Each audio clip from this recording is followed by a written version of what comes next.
The Baseball Hall of Fame Sentimentality vote.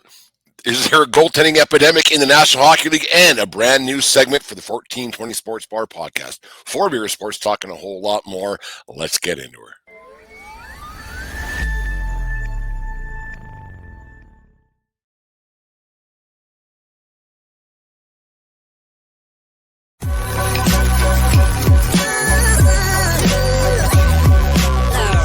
The following is a presentation of the Belly Up Sports Media Network. 1420 Sports Bar Podcast. 4 Beer Sports talking a whole lot more. Join host Brent Radlinsky as he bellies up to the bar and gets the conversation going that'll make you think you're sitting in your local watering hole. It's sports, beer, and shenanigans. So sit back, grab a few beers, and let's get into it.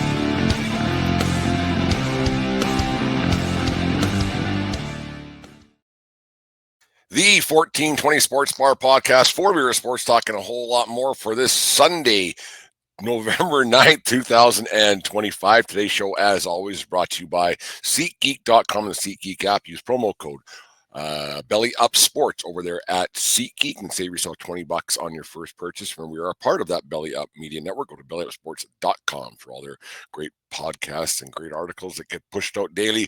Lots of hard work getting put on behind the scenes by the editors of the website and all the front end people doing all the glorious stuff, I guess you could say, but it's a lot of work going on behind the scenes. Make sure you go check that out.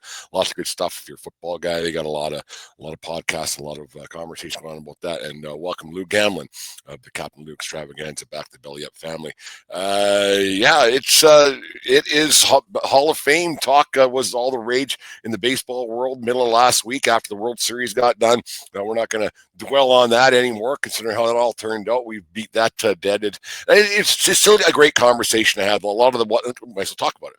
There's a lot of the what ifs and what ifs and buts were cans and nuts. Be Christmas every day talk of what everybody would have done in that 9th inning, in the 10th inning, the 11th inning of that World Series. And man, it's great to have just a great baseball talk and not all the crap and the things, and the money and the debt, but it was actual what ifs. What would you have done? Talking with some baseball guys around the city of Lethbridge and right across the continent, really talking about different things that could have happened in that 8th, 9th, 10th inning, and the way that World Series played out. And it's a week over now, and it's still it's shining pretty brightly in people's mind. But it was a great World Series, and the people they should go rewatch some videos of that things. It's going to be one to be talked about for a long time. But anyways, Baseball Hall of Fame talk, the sentimentality round, I call it. It's been called the Veterans Committee, the Contemporary Era Committee. That's let out his list of guys who are on that. I brought it up on yesterday's podcast. A few lightning rods are in there, like Barry Bonds, Roger Clemens, and Gary Sheffield. Then you got guys like Carlos Delgado, Don Mattingly, Dale Murphy, Fernando Valenzuela, Jeff Kent, some guys who don't get talked about in the Mattingly does. We'll get to him in half a second. But a lot of stuff that gets talked about. There's 16 guys who are going to be voting on this sentimentality round and who gets in, and after their second or their first time they're getting passed up after not getting in for a multitude of reasons, and we'll go through those in a second. But I don't know if I like this a whole bunch. I like the guys getting the Hall of Fame, but let's not water it down. And if you have if at first time you have this moral high ground about guys not getting in for whatever the reasons might be, whether it be gambling or whether it be steroids or whether it might be whatever list of things you might want to talk about for just not being a good guy, then you shouldn't be able to vote for those guys a little bit later on. If you didn't vote for that guy to get in because maybe his stats weren't good enough the first time through, well, he wasn't good enough to get around the first time through. If the guy didn't get better, sentimentality got a little bit deeper with some of these guys. And we'll get to those in a second here, but I've always said it with the Hall of Fame that they shouldn't limit how many people get in. If you're a Hall of Famer, you're a Hall of Famer. They shouldn't say, well, you didn't get this many votes because only this many votes can be distributed. You should be able to say, yeah, you're a 1, you're a 1, you're a 1, you're a 1. Not a 1 through 10, you need X amount of votes to get in. Either you're a Hall of Famer when you retire or you're not. You don't get better. The court of public opinion might get better on you, but you don't get better as a player. Your stats don't improve. Your stats are your stats. The back of your baseball card doesn't change. And it goes with hockey too. Just because you have to think, we might talk about the Hockey Hall of Fame. Maybe we'll do that tomorrow. Yeah, I'll do a show tomorrow. We'll talk about, but you don't get any better, and just people's perception of how good you were because the stories get grander. The fish story becomes bigger. This guy was so good. This guy, oh, he was the guy. You wanted a base hit, you wanted a home run, you wanted this, you wanted that. This was the guy you had to have.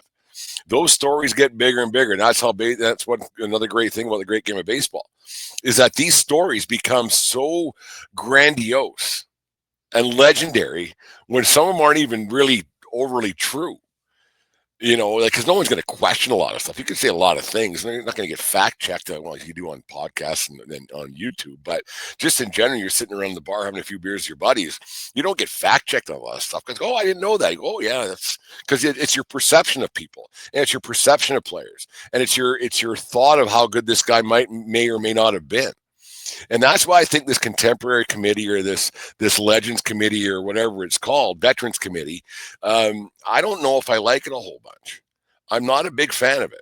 You're a Hall of Famer or you're not. You shouldn't get a second chance or a third chance to the Hall of Fame. You're in or you're not. Did some guys get passed up that shouldn't have? Probably. Did some guys do some things that were unbecoming to the game of baseball? 100% there was. Does that leave them out of a Hall of Fame bid? I don't know, but I don't have a Hall of Fame vote. So when you see guys like Bonds and Clemens and Sheffield getting another run through, why would someone be allowed to, I don't know if it's the same guys. I really don't. If I'm assuming it's not the same Baseball Writers of America guys. I think it's a separate 16 people who are voting on these, and you got to get 12 to get in. You got to get 12. And Bonds and Clemens only got 4 the last time they were through this. So that's why they're still alive this time around, or 4 or 5 or something, whatever it was. They got 5, and you have to have 4 to stay on it. I think that's what it is. I should have done a little research before this, but I have a little idea what I'm talking about on this. But Bonds and Clemens didn't get put in for the simple reason because they were everybody knows it's not a mystery. The performance enhancing drugs, the steroid era. Their numbers speak for themselves. Bonds had 7 MVPs. Clemens had 7 Cy Youngs. Strikeouts, wins, and all of it is what Clemens had.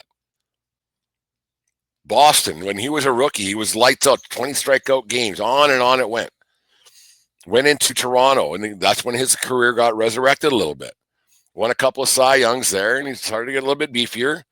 Not saying how, not saying that nothing. I don't misremember like Andy Pettitte did, like allegedly. But Clemens' career got resurrected. Then he went on to Houston and the rest in the Yankees, and the rest is history. His stats speak for itself. He was one of the greatest ever. Like if you want to talk power pitchers of that era, Nolan Ryan 1, Roger Clemens 2.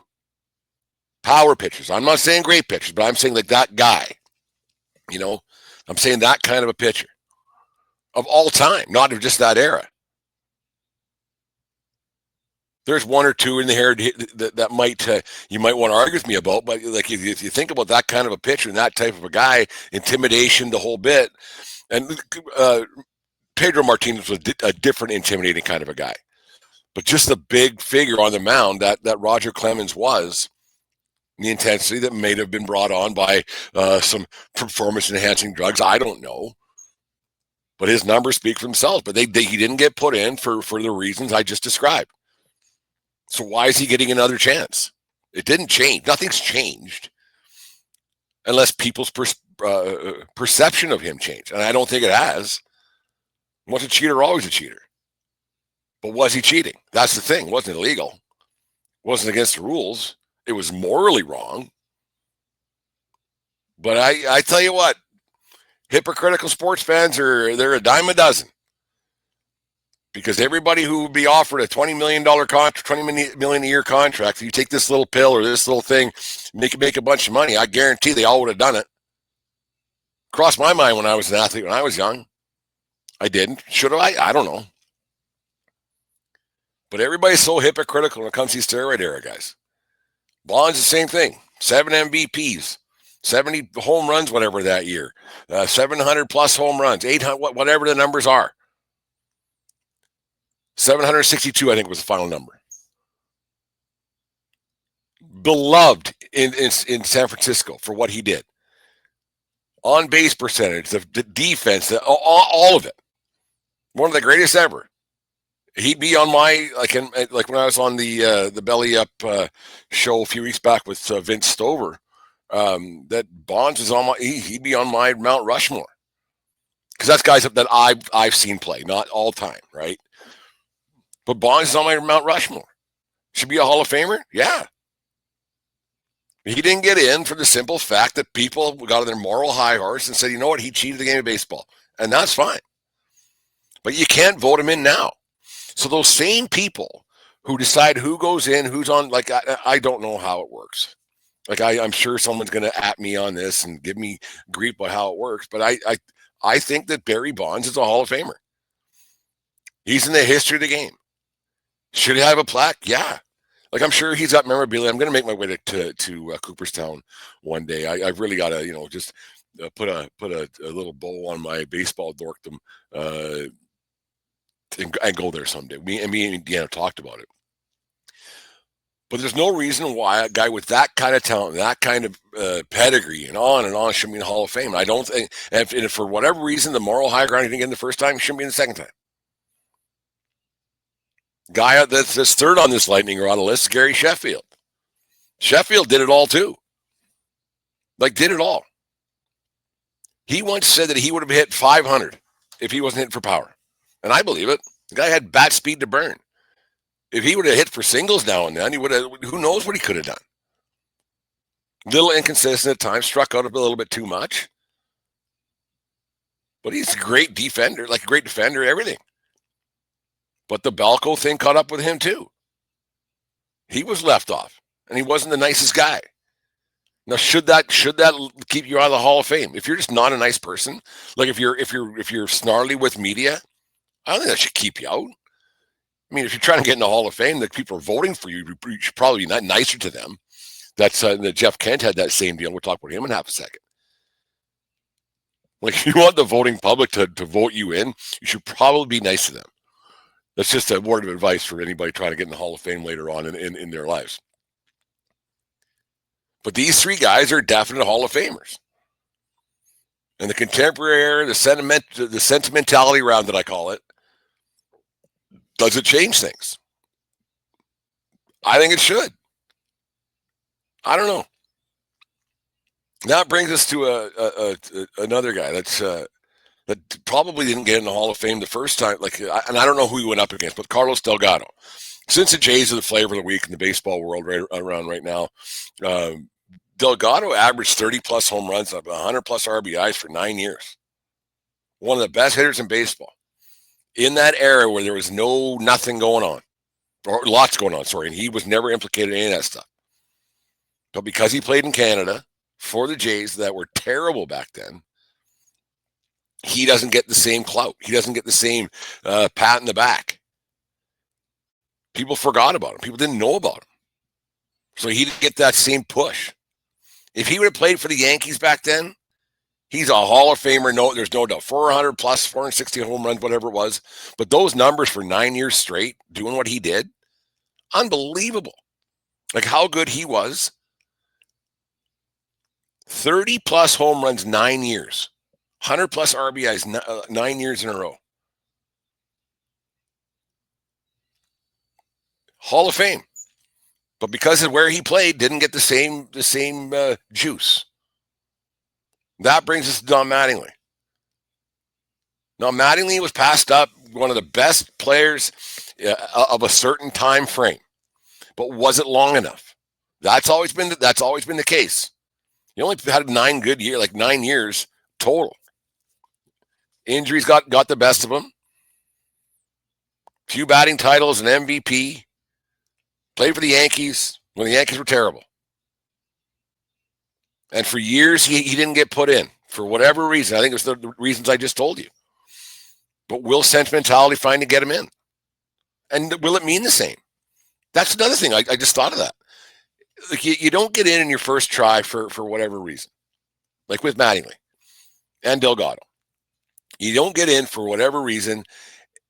And you get in on the back end, on the back 9 of your career, the back 9 of your life, doesn't mean the same. because you kind of, it's okay, little buddy. You get the pat in the back or pat in the head. Okay, we'll let you in. A good old college try. Would it mean the same to these guys? Would it mean the same to any of these guys? I think not. Yeah, you're probably happy, but you're at the back of the club, right? You're not at the front of everybody. Yeah, you get the jacket, you get the ring, you get the stuff, but you don't get to sit at the front of the table. You're at the back of the room. Is it the same? Does Dale Murphy, who had a great career as an Atlanta Brave, but then he just fell off a cliff and was never heard from again because when he got injured, and we call it a career, the Braves got really good. So where is he on the pantheon of Braves history, let alone baseball history? Because not only are Hall of Famers like for their team, they're for the game. Is Dale Murphy a Hall of Famer? He had a lot of some good years, not great, but not enough. Just not enough. Just not enough years where he was the guy that 2 MVPs, 400 home runs. But his decline was so quick, and then he was done. Never heard from him again. Great role model. I remember watching him on TBS when I was a kid, when cable TV first came to Fort McLeod. Great player. One of those ones, yeah, I'm Dale Murphy when I was up to bat. But is he one of those guys? Fernando Valenzuela just passed away. Does he get? So what's it even mean? It means something for Dodger fans, I guess. Fernando Mania hit the airwaves in 1981. He won the Cy Young Rookie of the Year. He had 20 whatever complete games. He was awesome. It was awesome to watch. It was huge for the Mexican community down there. Huge. Is sentiment enough to get him in? He was around for a long time, but he was never great. Right? He didn't have any of those epic moments except for in 81. So does he get in for sentiment alone? Is he a builder of the game? Maybe. So is that another thing? Are you a builder of the game? Did you make the game better when you were in it? If that's the case, all these guys get in. So what is the line? What's the line that keeps guys out? Jeff Kent. Greatest hitting second baseman of all time. Undisputed. Is there enough? But he was mean. He was mean to reporters. Mattingly, 255 home runs. Is that enough? Didn't get it the first time. Didn't get better. Been around baseball forever. I'm sorry to see him leave the Jays. I'm really sorry to see him leave without getting that World Championship. That must have stung a little bit last Saturday night for even though he's not a player. But rumor has he's going to the Phillies to be a bench coach there. I don't know the truth of that. But is it enough for these guys to get in? Is it enough? Like, what's the sentimentality of these guys to these 16 voters that'll say, okay, you are now a Hall of Famer? Because that's forever. And do they need it? Does Bonds need it? Does Clemens need it?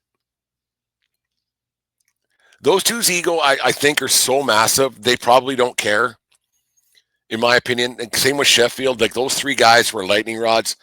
I don't think that they would care a whole bunch if they didn't get in. It'd be a nice little topping on the cake.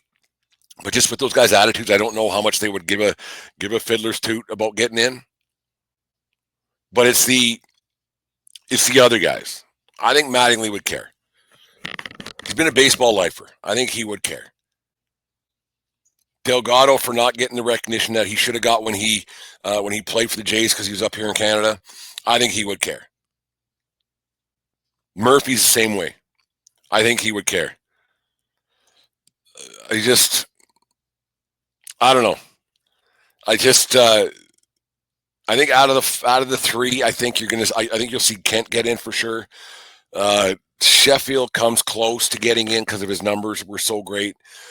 Bonds and Clemens don't have a chance. It's because of all the crap that goes on. Mattingly, Murphy, they kind of hang around. But I think out of all of them, I think that Jeff Kent gets in. And he's probably the least. And Fernando, I don't think he gets in. But out of all those guys, I think that Kent's the least of the talent. I think that Jeff Kent's the least talent out of all those guys that's going to get in. If that makes any sense. I like to see Mattingly get in. I'm not being an anti-Yankee guy at all here. I'm not. But I just think of all those guys that Jeff Kent gets in. There's not the numbers are too good to not. If Mattingly had a longer career, he's in for sure. But I think maybe the sentimentality vote gets him in. But his numbers didn't get better. And Yankee fans, I'm sorry to say, his numbers didn't get better. He's a legend around the Bronx. He's a legend with Yankee fans everywhere. Donnie Baseball, the whole bit. But I just don't think he's got a great enough body of work. And you don't get better. As years go on, the stories might get better, but the stats in the back of your baseball card don't change. I don't know. Should be interesting to see how the old sentimentality around the Baseball Hall of Fame goes. December 7th, I think those come out. So we'll probably do a show talking about that and see where Brent was right and where Brent was wrong kind of deal. Anyways, that's segment 1 of the 1420 Sports Bar podcast, 4 beer sports talk, and a whole lot more. Remember that show. This one was brought to you by SeatGeek.com, the SeatGeek app. Use promo code BellyUpSports at checkout and save yourself $20 on your first purchase over there at SeatGeek. Here is a little ad from our friends over there at Righteous Felon Jerky. Righteous Felon Craft Jerky is the official jerky of Belly Up Sports. For over a decade, Righteous Felon Craft Jerky has led the American meat snack revolution by concocting delicious, adventurous, U.S.-sourced jerky recipes for uncompromising carnivores across the country. With 15 different flavors to choose from, Righteous Felon has all jerky lovers covered, and by using promo code BELLYUP, you will get 15% off your purchase at RighteousFelon.com. Do your taste buds a favor today and rip into a bag of Righteous Felon jerky. The 1420 Sports Bar podcast, 4 beer sports talk, and a whole lot more. This segment is brought to you by Righteous Felon Jerky. Go to righteousfelon.com and get yourself 15% off the best jerky in the land over there at Righteous Felon by using promo code BellyUpSports. And get yourself some jerky. It's that time of year. It's always time of year for jerky. Must be a time of year to be growing beards or something. For those not watching on YouTube and listening to podcasts, I kind of started growing this little beard for something. I don't know why. I'm not lazy, but it's a lot more gray than I would like. I don't like it very much. It's showing my 51 years. I have a very youthful, exuberant face, but this gray coming out of the facial hair, I might have to get rid of it when I'm done recording the show. But anyways, last night, holy smokes, the Edmonton Oilers. It's not an Oilers kick fest by any means, but and I said it yesterday, and for those of you who messaged me yesterday and talked to me about the show that I did yesterday, talking about lack of talent, lack of everything in the National Hockey League, well, you had to look no further than last night's debacle. First in when we took Bernie the dog for his first spa day. He didn't like it very much. He got his nails trimmed, and he got kind of a half a shampoo and everything else. He didn't like it very much. He's a shelter dog. He's very scared. He's good here, but you get around other people. He's not vicious. He doesn't bite, but when he doesn't like something, he'll get very tense. He doesn't bite and he doesn't bark, but he just does. You know not to go any further. So, anyways, we went over to Boston Pizza, which is right next to the Bone and Biscuit. Got a cheap plug for the Bone and Biscuit, but we were watching there was a hockey game on. It was who the hell was it? Dallas and Nashville. The shots. It was a 5-4 game. And I think Nashville ended up winning, or Dallas ended up winning. Ottinger gave up 4 goals on 22 shots, and this Nanhule guy, whatever the heck his name is, he gave up 5 on 22. 5 goals on 22 shots. It's not baseball where you get 1 out of 4, you're doing okay. And that's what it was yesterday. And then you turn on the Leafs game last night, and what the heck was it? The Stolars, he got yanked 4 goals on 19 shots. That's Radlinsky territory there. That's bad. And then you go to the debacle last night in Edmonton, and they got to do something with that goaltending. I don't know how they're going to. Skinner gave up 4 on 13, and then they threw in whatever his name, Pickard, and he gave up another 5 on 20 or whatever the hell it was. So there's definitely a goaltending problem, and I've said it 1,000 times. And you show me a good goalie, I'll show you a good coach. Goalies will kill coaches' career faster than anything else. Is there other problems on a team? Yeah, there is. But if you got a bad goalie, you don't have a hope in hell. And you see it like Ottinger's a really good goalie, so I shouldn't block him into this. But it's not good. It's not good at all for some of these guys, and it's not. And this isn't the first night this happened. It's been happening for a while there.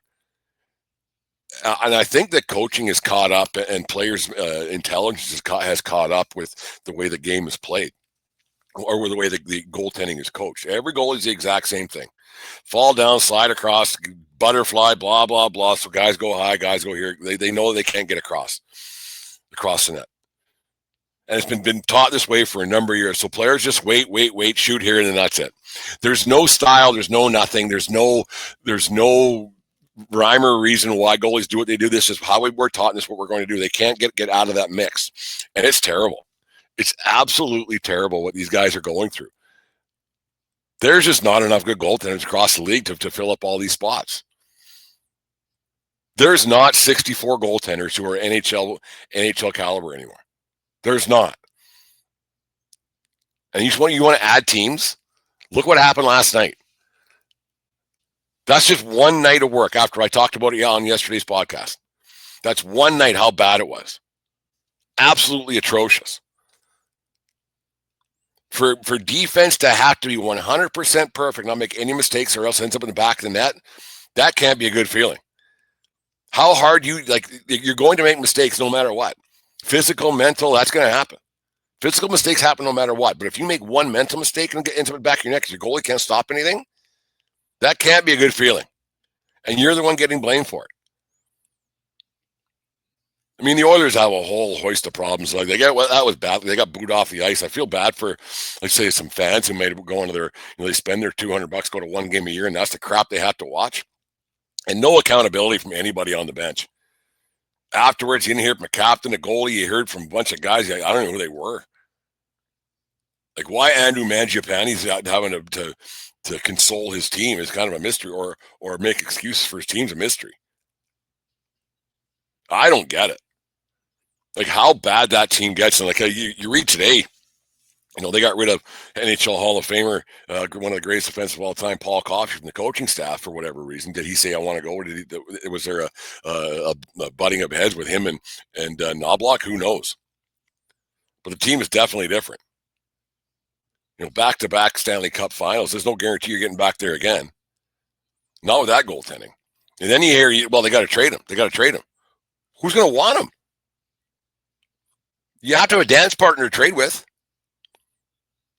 You can't just release them. And obviously they don't have anything better in the minors. He's got a manageable contract of $4 million or whatever it is. But you can't trade Skinner. You're going to get less than a bag of pucks and a water bottle for the guy. There's no market for Stuart Skinner. There's no market for Calvin Pickard. So you're going to have to give something up. Plus those guys, plus draft picks, plus. With no guarantee of getting better. Who's going to be better? Not a lot of guys out there. The guy comes up from the minors. Talked about it yesterday. There's already 64 guys who are the elite of the elite. Who's in the minors any better? That's not doing the exact same thing. If he was any better, he'd be up in the NHL right now. There's a major problem with this, and I didn't need to get into this whole thing again, but there's a major problem with talent across the league. It's the exact same guy. You go to any junior game, they're doing the exact same thing. You go down to a local minor hockey arena, they're doing the exact same thing. It doesn't work. Whatever happened to Patrick Waugh and Bill Ranfords and the Grant Fures or the Martin Brodeurs of the world? Mike Vernon's, Mika Kiprasov's, all those guys. Lundqvist. Why this system of goaltending and this is the way they play, why it's a thing is a mystery to me. Wait till he goes down, put it upstairs. Wait till he goes down, throw it across. It's awful. And the players have picked up on it. The coaches have picked up on it. But stupid goalie coaches and stupid goalies haven't. And they're getting worse. And they're getting the brunt of it. But because there's not enough, you got to have someone play net. You got to have someone back there, so you got to pay him. You have to pay him, no matter what.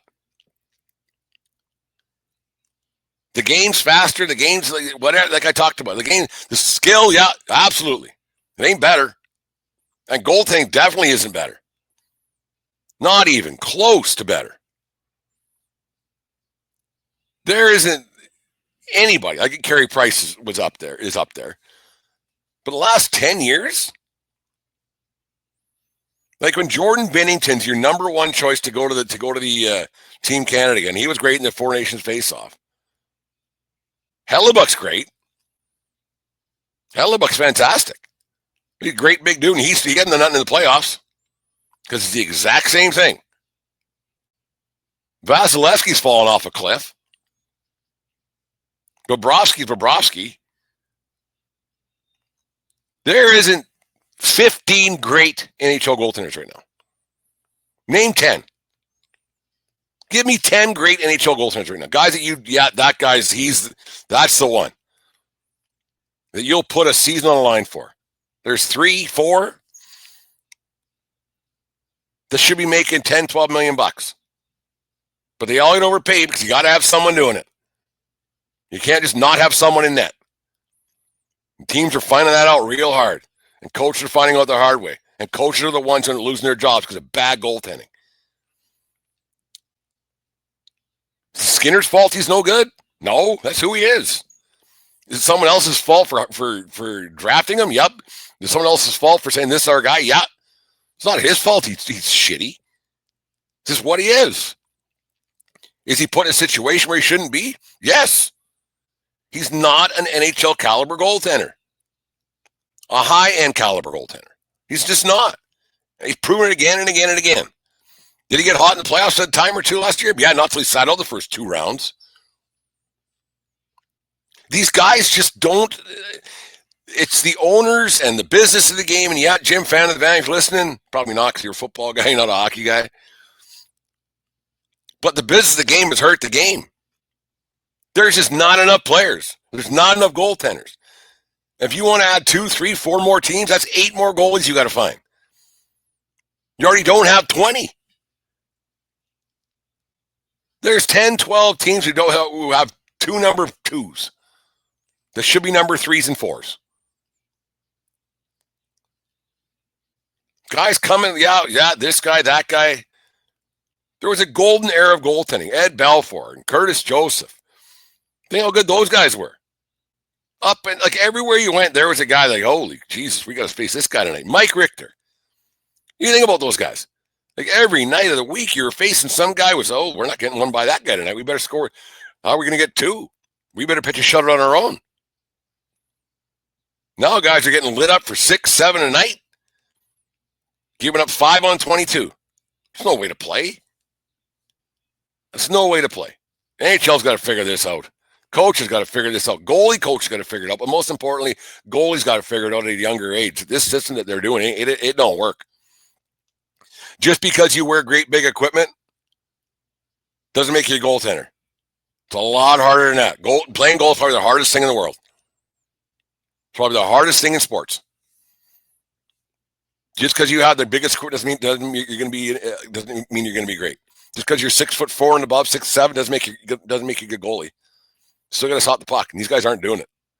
They aren't doing it. Disgusting. Anyways, we'll get off the negatives on this Sunday morning. I got a new segment. I thought of this while I was upstairs doing some show notes, talking with Bernie. Me and Bernie had a nice little heart-to-heart of what we could do to spruce it up, just to add something to the podcast. But we'll do another little commercial from our friends over at Righteous Felon, and we will come back with a brand new segment that I hope that you guys jump in on and be a little social media fun for sure. So there's our friends over at Righteous Felon once again. Righteous Felon Craft Jerky is the official jerky of Belly Up Sports. For over a decade, Righteous Felon Craft Jerky has led the American meat snack revolution by concocting delicious, adventurous, U.S.-sourced jerky recipes for uncompromising carnivores across the country. With 15 different flavors to choose from, Righteous Felon has all jerky lovers covered, and by using promo code BELLYUP, you will get 15% off your purchase at righteousfelon.com. Do your taste buds a favor today and rip into a bag of Righteous Felon Jerky. Righteous Felon, sitting upstairs just thinking of something to do to liven things up and change things, not liven, but just change things a little bit and add to the podcast a little bit and add to some social media stuff. That's where this all kind of gets going on YouTube and everything. But got thinking about, and I don't even know if this, it's been done a million times, but I'd like to do this thing called What If. I'm going to come up weekly on Sundays or Mondays or Saturdays, wherever I remember to do it, about a what if in the world of sports. What if this happened? What if that happened? What if Wayne Gretzky didn't get traded in 1988? How many Stanley Cups did the Oilers win? What if Tom Brady doesn't go? What if Drew Bledsoe doesn't get hurt? Does Tom Brady get a shot? What if? What if? What if? What if? And the first one I'm going to do this week, so a lot of what ifs that could happen, and hypotheticals, and just imagines, and things like that. So it'll be a little bit fun. We'll have some fun with it on social media and on the notes on the underneath the YouTube page and everything else. But what if? What if? And the one that I'm going to start off with, I've been a bit down on the Yankees for since they got bowed out gracefully to the eventual American League champion Toronto Blue Jays. But I've been down on the Yankees. I want to get a little bit more positive. I'm not back together with them yet. We're still on a hiatus. But get to some positive about the New York Yankees. And let's start with a very simple. What if Derek Jeter never wore pinstripes, was never drafted in the 5th round by the Yankees? What if he would have went first overall, the Astros, who had the first pick that year? The story goes, I don't know the truth to it, but Hal Newhouser, I think the scout for the Yankees at that time, he wanted to he wanted the Astros to take Jeter, but Houston said no because he was too expensive. He wanted a $1 million signing bonus. They took Phil Nevin instead. Nevin had himself a pretty good career in the major leagues, and then Montreal balked on him, Cleveland balked on him, Baltimore balked on him, and then eventually he did go to the Yankees. I think that was the order that it went. But so what happens in 1992 if they don't draft Derek Jeter? What happens? What happens if Houston takes him? Do they stop their do they stop in 96 or stop their World Series drought in 96? Is there Mariano? Because remember, Mariano almost got traded to the Mariners. Is there, obviously there's no core 4, but do those other deals happen? Is there a Paul O'Neill? Is Paul O'Neill on the Yes broadcast now? Like, does Joe Torre have this Hall of Fame career? Remember, he bounced around the major leagues a long time. So what if Derek Jeter never got drafted by the Yankees? Just what if? What happens? Is there 5 World Series? I don't know. Is baseball, it is a team game. Does one man make that big of a difference? It must, or does it? I don't know. Like, it's just an interesting little conversation. What does, like, let's say he goes to the Expos. Because those that remember that Expos team in 94 was when the strike happened. They were fantastic. What happens if he ends up there with Larry Walker and those guys? Like, what happens? All those things that Jeter era brought. Is that new building across the street? Is it built? Is there money? Remember how bad the Yankees were? They were bad. Do they move? There was those rumors they were going to be moving to Jersey. I can't remember what the exact time frame of that was. But Steinbrenner was nuts. Is there a Cashman?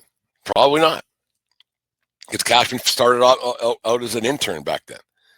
What if the Yankees don't get the chance to draft Derek Jeter at number 5? They took Phil Nevin instead. What's it do to the Houston Astros, who were abysmal for years after that? They didn't get rolling until about 2015. Yeah, they went to a World Series. They had the killer bees with Biggio and Bagwell. You know, they had some pretty good teams, but they were awful. What if Phil Nevin doesn't go first overall and Derek Jeter does? Because of $1 million. You think about it, because of $1 million. $1 million was all it took to scare them away. It's a good question to ask. Anyways, there's the first what if of the week. Make sure we'll have some fun with this on the social media. Make sure you comment underneath what you think, and then we'll get this out there and have some fun with what if over the weeks to come. And if you have some what ifs that you want to talk about, send them to me. We'll talk about those and some different what ifs in the upcoming weeks. I think we have a lot of fun with this. So what if on the 1420 Sports Bar podcast, 4 Beer Sports talking a whole lot more. It's a lot of fun. Back-to-back days, going to get a lot more shows out there. Talked about it last week. We'll start to maybe a few times a week, and then we'll start seeing what we can do. Got some different things going on. Anyways, heading out to see Mom right away here in Fort McLeod. I haven't seen her for a couple of weeks. Yeah, about 2 weeks. Bernie the dog's really been keeping me busy, so don't have a lot of free time I have. I sneak down here. He comes down here once in a while, not a whole bunch. Bernie's he likes it upstairs, and he's being very, very comfortable. Now he jumps into bed at night with, so I don't have a place to sleep half the time. Old Burn, baby Burn. What does Bernie Williams' career look like? What if? What do all those guys' careers look like? Are they all Hall of Famers because they won a bunch? Who knows? What if? What if Derek Jeter wasn't drafted by the New York Yankees and he was drafted by the Houston Astros? That's a big what if here on the 1420 Sports Bar podcast. 4 Beer Sports talking a whole lot more. Thank you, everybody, for listening. We appreciate all the support you give us on a daily basis here at the Sports Bar and everything else. But that's it. Another edition of the show. So remember, everybody, it doesn't matter where you are. It's who you're with. Enjoy the show. Enjoy your week. And we will talk to you all really soon. Cheers, and have yourselves a great rest of your Sunday. Bye. Thanks for tuning into the 1420 Sports Bar podcast. 4 Beer Sports talking a whole lot more. Brought to you by SeatGeek. Go to bellyupsports.com for the best of sports articles and podcasts. Subscribe to our YouTube channel or wherever it is you get your podcast.